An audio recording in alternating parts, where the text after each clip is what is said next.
حدیث مبارک میں نبی پاک صلی اللہ تعالیٰ علیہ وآلہ وسلم نے ارشاد فرمایا، من یرد اللہ بہ خیرا یصب منہ، اللہ تعالیٰ جس بندے کے ساتھ خیر کا ارادہ فرماتا ہے اسے کسی مصیبت میں مبتلا کر دیتا ہے۔ ہمارا تو عام طور پہ جو سوچنے کا انداز ہے وہ اس کے الٹ ہوتا ہے نا۔ ہم تو کسی مصیبت میں پڑیں تو ہم کہتے ہیں کہ یہ خدا کی ناراضگی کی دلیل ہے۔ ممکن تو ہے کہ خدا کی ناراضگی کی دلیل ہو، اچھا اسی طرح یہ بھی ممکن ہے، بلکہ بارہا ہوتا ہے کہ مصیبت پہنچنے کا سبب ہمارے گناہ ہوتے ہیں، لیکن اس کے ساتھ ساتھ تکلیفوں کا ایک پہلو یہ بھی ہوتا ہے کہ اللہ تعالیٰ جس بندے کے ساتھ خیر کا ارادہ فرماتا ہے اسے کسی مصیبت میں مبتلا کر دیتا ہے۔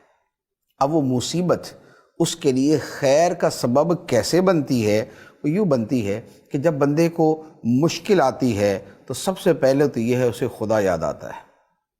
ہو سکتا ہے کہ ایک بندہ عام حالات کے اندر خدا کو یاد نہ کرتا ہو، لیکن مصیبت آئی، اب اس کی خدا کی طرف توجہ ہو گئی، اس کی خدا کی طرف توجہ ہوئی، یہ اس کے حق میں خیر ہے، گویا یہ مصیبت اسے خدا کی یاد میں لگانے والی بن گئی۔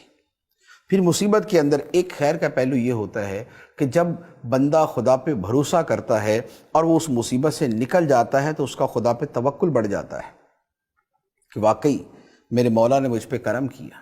پھر اسی طرح جب بندے کو تکلیف پہنچتی ہے تو اسے دوسروں کی تکلیف کا احساس ہوتا ہے، کیونکہ عموماً یہ ہوتا ہے کہ جو بندہ خود آسائشوں میں ہے اسے کسی کی تکلیف کا احساس نہیں ہوتا، عام طور پہ نہیں ہوتا، لیکن جب خود اسی تکلیف سے گزرے تو اسے پتہ چلتا اوہو یار لوگ اتنی تکلیف میں۔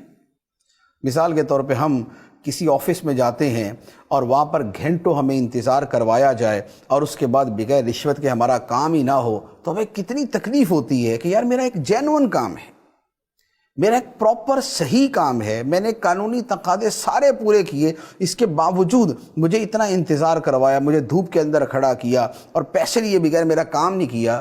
تو جب کسی کے ساتھ یہ بیتتی ہے تو اب اگر خود وہ کسی چیئر پہ بیٹھتا ہے، کسی آفس میں بیٹھتا ہے تو اس کے دل میں یہ خیال ضرور آتا ہے کہ یار میں دوسروں کو ایسی تکلیف میں نہ آنے دوں جس تکلیف سے میں گزرا ہوں۔ تو اس طرح تکلیف کی ہزاروں صورتیں ہیں کہ جب کسی پہ گزرتی ہے تو انسان کو پتہ چلتا ہے کہ یار دوسرے بھی اسی تکلیف میں ہوتے ہیں، لہذا مجھے ان کے ساتھ تعاون کرنا ہے۔ تو مصیبت میں خیر کا پہلو یہ ہے کہ انسان کے دل میں احساس پیدا ہوتا ہے، دوسروں کا احساس پیدا ہوتا ہے۔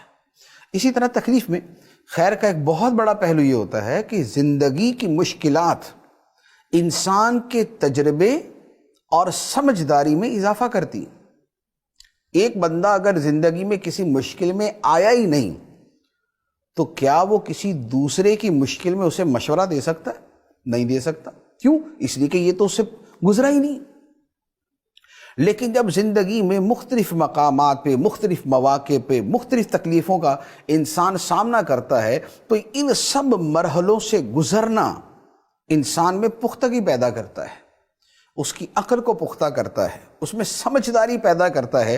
اسی لیے خاندان کے اندر جو بزرگ حضرات ہوتے ہیں، جو بوڑھے حضرات ہوتے ہیں، جو عمر والے حضرات ہوتے ہیں، اگرچہ اسکول کا انہوں نے کبھی گیٹ بھی نہ دیکھا ہو، لیکن خاندان کے معاملات کے اندر مشورہ کس سے لیا جاتا ہے؟ انہی سے لیا جاتا ہے۔ کیوں؟ اس لیے کہ زمانے کا گرم سرد انہوں نے دیکھا ہوتا ہے، زمانے کا ترش اور شیریں یہ انہوں نے چکھا ہوتا ہے، اس لیے ان پہ بھروسہ کیا جاتا ہے کہ نہیں جناب فلاں سے مشورہ کرتے ہیں، وہ بڑا سمجھدار ہے۔ وہ کیسے سمجھدار ہے؟ اس کی سمجھداری کی زیادہ وجہ یہ ہوتی ہے کہ زندگی میں ان مرحلوں سے گزر چکا ہوتا ہے۔